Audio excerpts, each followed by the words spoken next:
Namo Amida Butsu. Good morning, good afternoon, good evening, wherever you are, whenever you are, in whichever realms of existence you find yourself within this crazy, topsy-turvy, mixed up Saha world, whatever mind states you're in, whatever conditions you find yourself in, you are most assuredly welcome to my channel.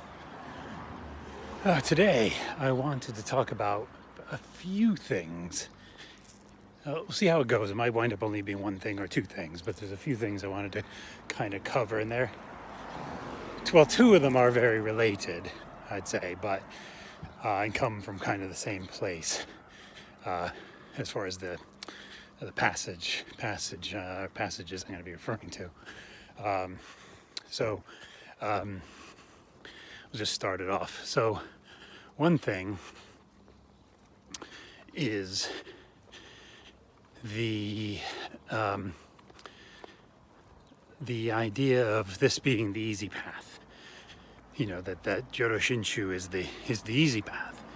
You know, and we say that, and that's taught. It's taught by our dharma masters because it's the easy practice, because of Amida transferring. It all comes from Amida. It's Amida transferring to us, or it's Amida's mind being given to us. It's Amida's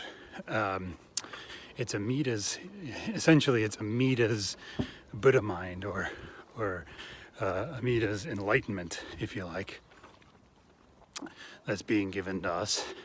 It's his realization being given to us. It's his practice being given to us, and it's his teaching that's being given to us. And it's like the reverse, basically, of all other forms of Buddhism. Other forms of Buddhism, it starts with the self-power. It starts with us. It starts with me, individually, and it's self-power, where I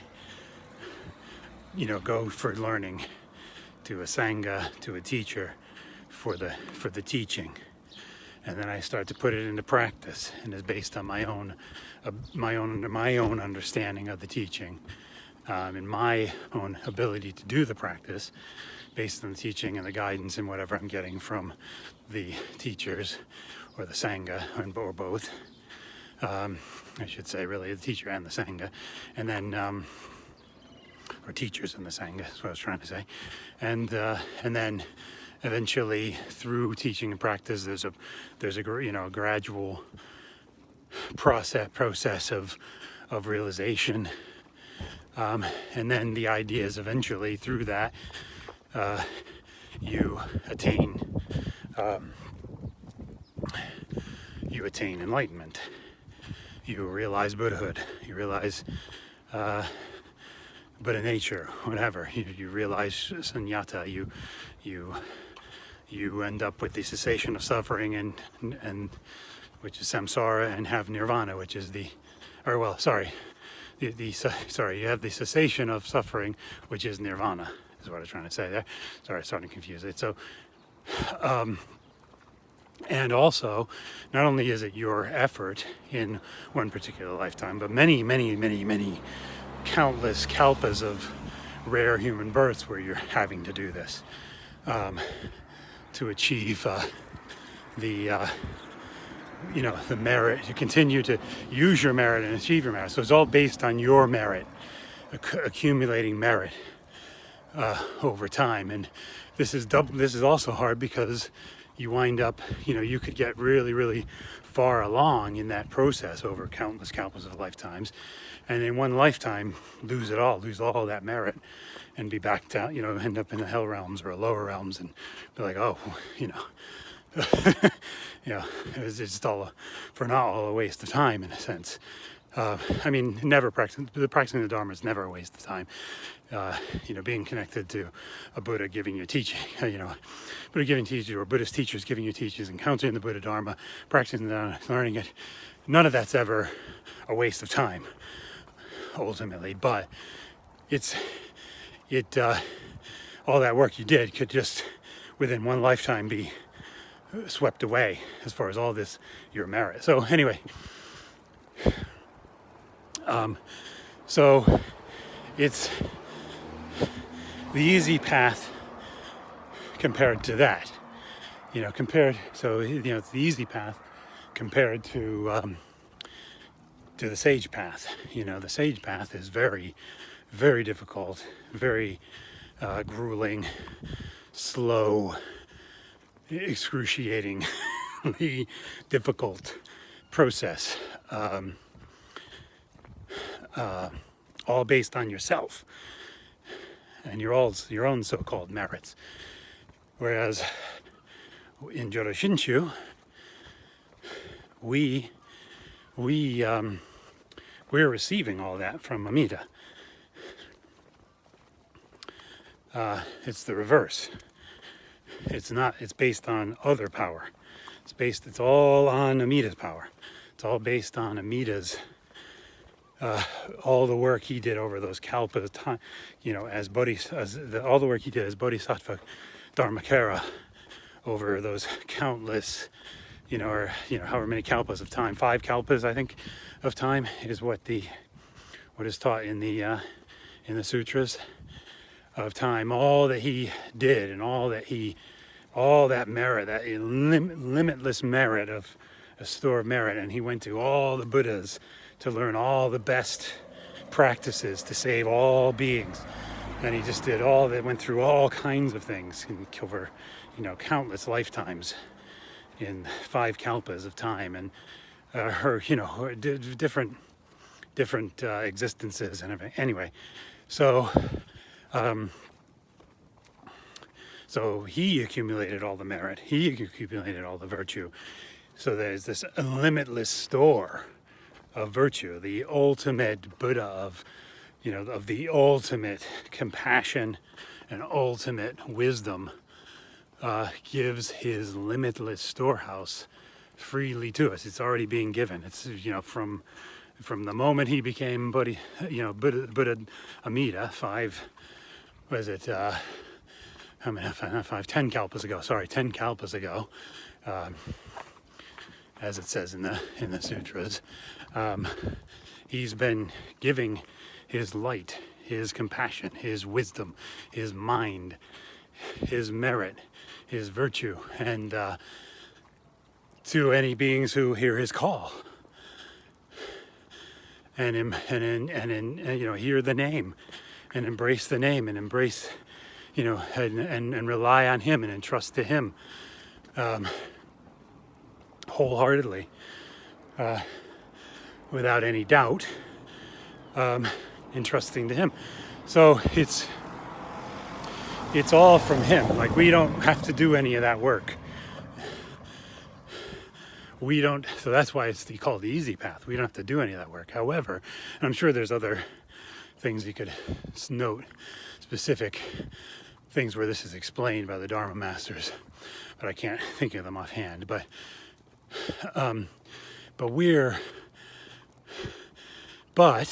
having said that's why it's easy, because it's Amida did all the work, has done all the work. It's already done. It's already being given. He's already given given his Buddha mind. It's already being broadcasted. His Buddha mind, his realization, his practice, his teaching.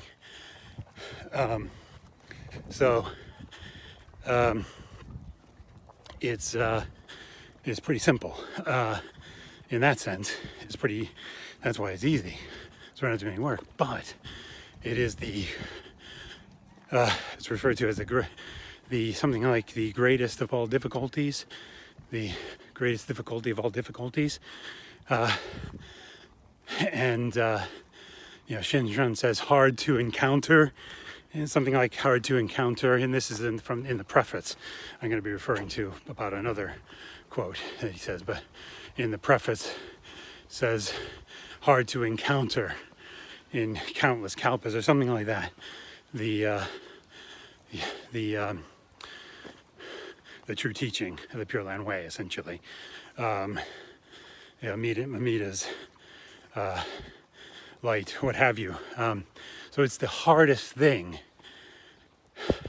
number one, for us to encounter. It's it's just very rare that anyone truly encounters that, has the karmic, causes, past good, what have you, to encounter that. First of all, have the karmic ties to encounter that. That's rare. And then it's rare for us to overcome our arrogance, our ignorance, our belief in our,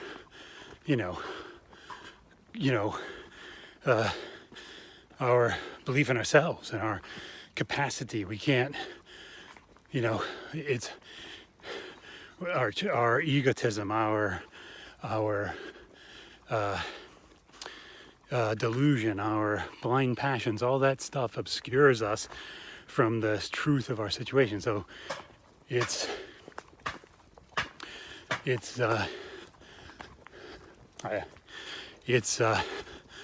very rare that, first of all, we have any of those karmic ties to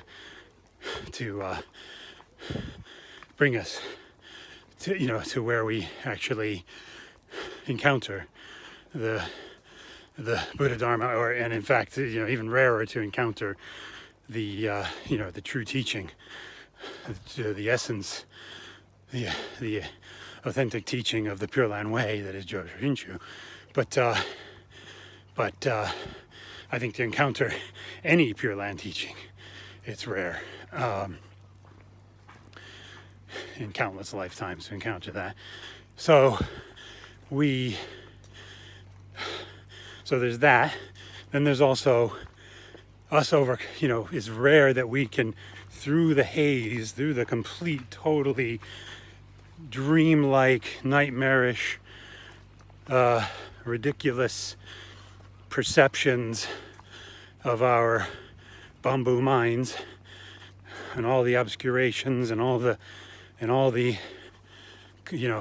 craving and attachment and aversion and anger and hate and opinions and arrogance and belief in ourselves and that we can even see not only our situation, like that we can even perceive our karmic situation and perceive our situation in Mappo. Like, I think that's rare. It's rare that people ever get to that point where, like, oh my gosh, look at the mess I've made. Look at the mess we've made. And look at the birth I'm in. And also rare for people to recognize that a human birth is a precious, rare, like unimaginably, incalculably rare thing to have a human birth. So it's rare that anybody can come to the point where they realize, like, their karmic condition, that they realize how dire it is, how impossible it is, how intractable it is, how impossibly hopeless our karmic situation is, both individually and collectively. And then to have I think it's rare also for people to take responsibility for that, individually and collectively. I think that's very rare for people to look at it and go, yep, I deserve the life I have. I've deserved, the good, the bad, the ugly, the beautiful. I deserve it all, full stop. Again, it's very rare that people, well, first of all, deeply reflect at all. Like, how rare is it that people, if you just think about you, especially in Mappo, how rare it is that people actually, stop for a minute and actually deeply reflect on their lives and their spiritual situation and condition. Like how often? Like seriously, that's incomprehensibly rare thing. Just to deeply reflect about that, let alone do that and actually go, oh, accept responsibility and and realize the implications of it and say, yeah, I deserve this life. What's the normal reaction of people? Oh, it's so unjust, or I'm a victim, or I'm this, or I'm that, or I deserve this. They get that whole jerk thing going. I deserve this. I deserve better. I deserve better than, the implication is better than anybody else, basically, because we also don't look around and go, oh, yeah, everyone else is in a similar boat, even if certain things are a bit different. But anyway, so like how rare is it that people even get to that point? And if you don't get to that point, where you recognize your karmic situation and take responsibility for it and realize the hopelessness of the situation and samsara as an ordinary bamboo being with, obscurations, blind passions, delusions, greed, anger, so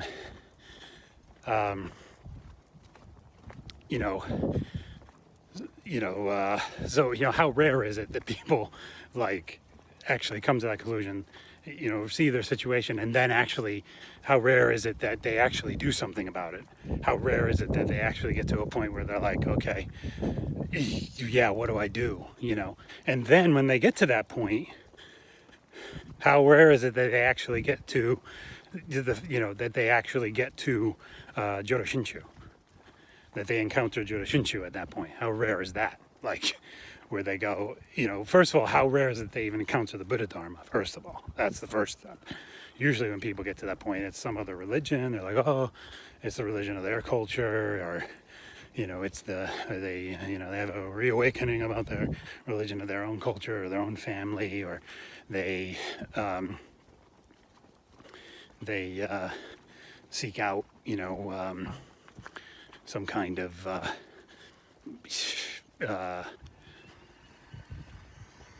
some other spiritual path, maybe not of their own culture and family, but like, the plethora, especially in the modern age, where we have access to so many different religions and can explore things. Like, how rare is it that people even gravitate to Buddhism?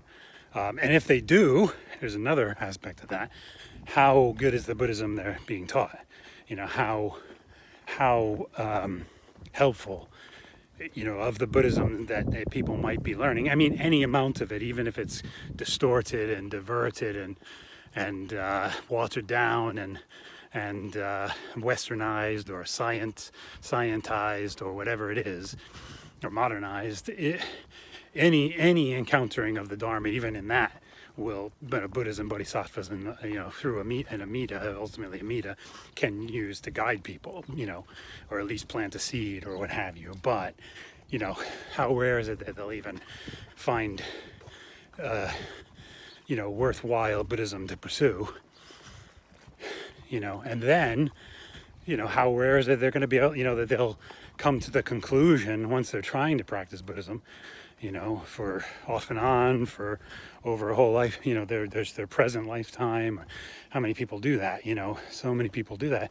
How many of those that are doing the self-power practices ever get to a point like, oh, Amida Buddha, or even hear about Amitabha? And if they do, they'll just go, oh, how quaint, kind of like I did, basically. I'm talking from experience here.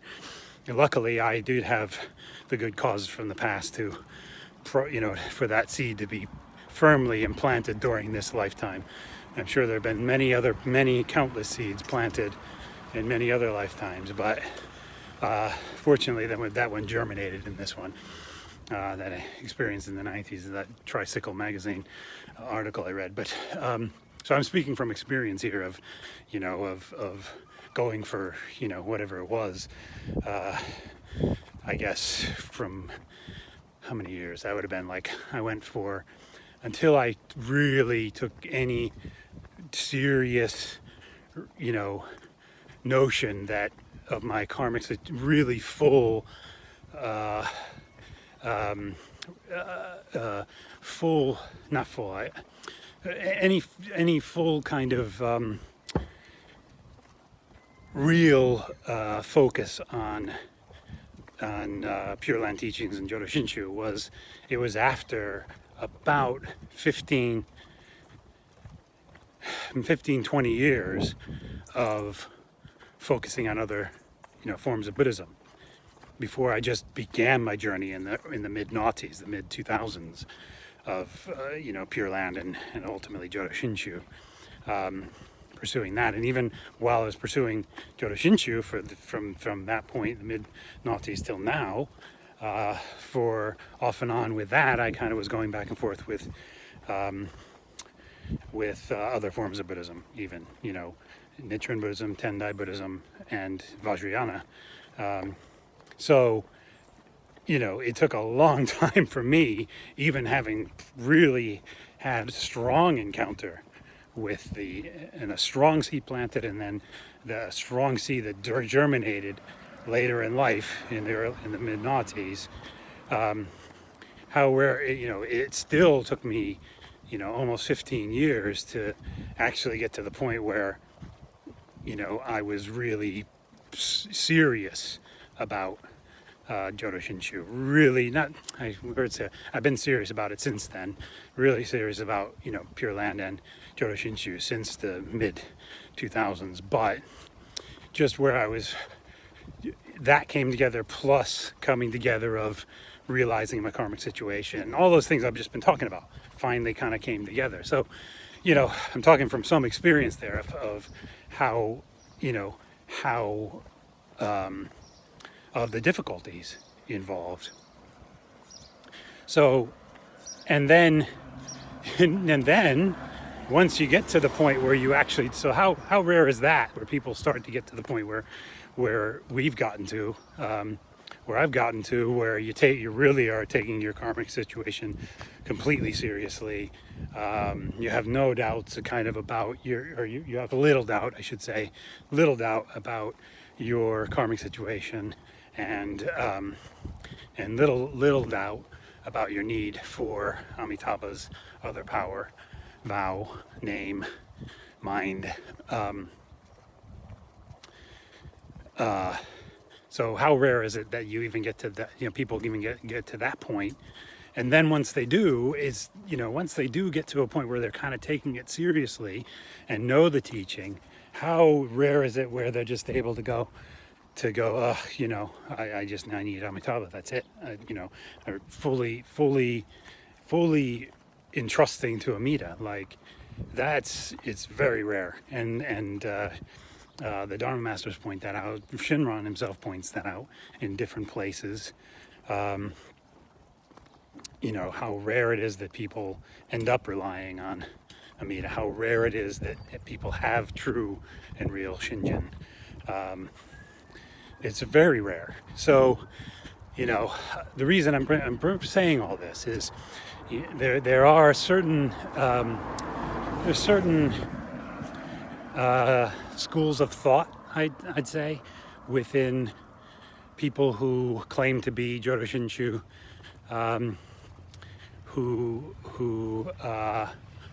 who consider themselves Jodoshinshu, but this is my experience, seeing them oversimplify what Shinjin's about. Oversimplify. Yes, it's simple faith. It's simple. It's a simple teaching for simple beings that anybody can understand. But in their kind of urgency and well-meaning, I should say, they're very well-meaning, in their attempts to make things more accessible, to make it very simplified and accessible to whoever might encounter it. I think it gets lost how coming to settled Shinjin is the greatest difficulty of all difficulties, and is hard to encounter. in countless kalpas. That gets lost in that zeal, that the zeal, like I said, well-meaning zeal, well-meaning attempts to keep, to simplify things and make things approachable. But I think somewhere in there it gets lost, and then they make you think, and I think this is wrong. I think this is wrong teaching. That in their attempts to oversimplify what shinjin is, which is like something mind-blowing, first of all, that can't be encapsulated in just one word or one meaning. It's the Buddha mind is what shinjin is. Like, you can't. That's a colossal thing. So to oversimplify that and just be like, oh yeah, it's really easy. Just entrust to Amida. You just trust to Amida, and say Amida's name, and and everything will be fine. There's various variations on that, but there's this it's just an oversimplification, and I don't think it's helpful to me. It was not helpful to me. I don't think it's helpful to people, a lot of people. I've talked to a lot of people, and heard people talk about their experience that is very similar to mine in this sense. When they hear people saying, "Oh, it's it's just simple faith. Oh, it's just simple and trusting. You just entrust to Amida, and that's fine." Completely not talking about all this stuff I just spent the last 20 minutes talking about. And the greatest of all difficulties. They might mention that might be, but it doesn't get emphasized. It just get emphasized how easy the path is, and how it's just so simple, and that it's just, sure. I entrust myself. Shinran says reverently in the preface to collection of passages on the true essence, on the true essence of the Pure Land Way. I think that's the title of this part of it. Well, like Kyogyoshinsho, the preface, I think it is where in the same preface where he says about it being a rare it is to encounter the Amida Dharma, the true essence of the Pure Land Way. He also says reverently entrusting myself. See if I can remember the exact quote. I don't think I'm going to get it right, but reverently entrusting myself to the true teaching, practice, and realization of the essence of the Pure Land Way. I especially realized the Tathagata's benevolence, something like that. I don't think I got the quote exactly right, but sure, that's what I do. And like I entrust I often talk about in the videos where I'm summing up all these things the things that you do when you're on the path of Jodoshinshu, working with a good teacher, working with a good sangha, people of shinjin to guide you on the path, listening deeply, and all the aspects of listening deeply is about dharma dialogue and speaking up at sangha meetings and having discussions with sangha and deeply reflecting and reading the teachings, studying the sutra, the Pure Land Sutra, etc. All that stuff you do, and the teachings of the Dharma masters, all that that you do, and then entrusting as best you can to Amida until you fully entrust to Amida, and wishing to go to his land, realizing that that aspiration ultimately is eventually you got to realize that aspiration comes from Amida. That aspiration arises through Amida, and all of this actually arises from Amida. All of the things that you do, you're enabled to do in Jodoshinshu through Amida's power.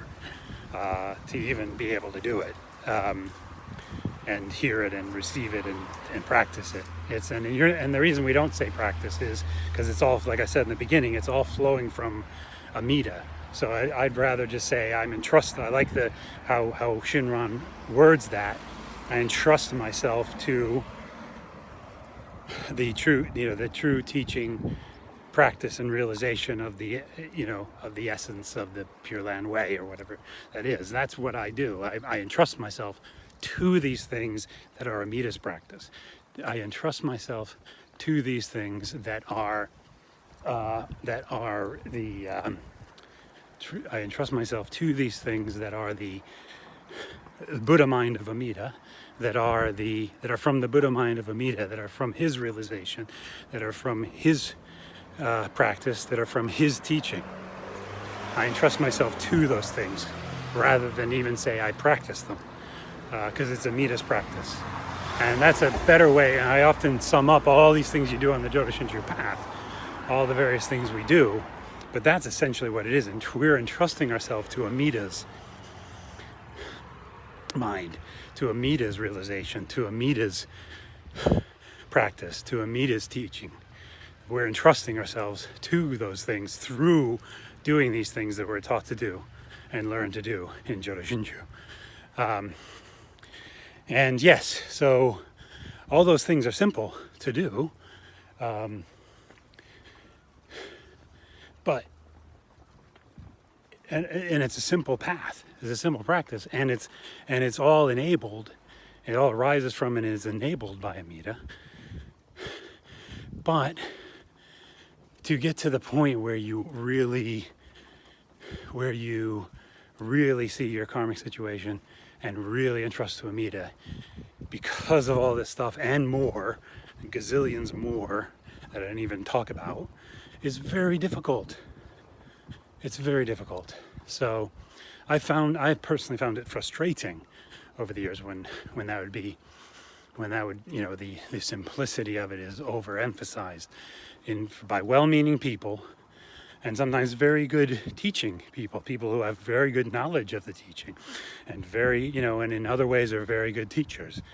But that aspect was I just think the difficulty of it gets de-emphasized. When I read those things and I see those things and those things are emphasized, I'm like, yeah. And then it affirms my experience. It affirms, yeah, I'm a Bambo. Yes, I need this path, and it gives me motivation, through Amida, to work the path, to do the path, not to work the path, but entrust myself to the path, is the word I'm looking for there.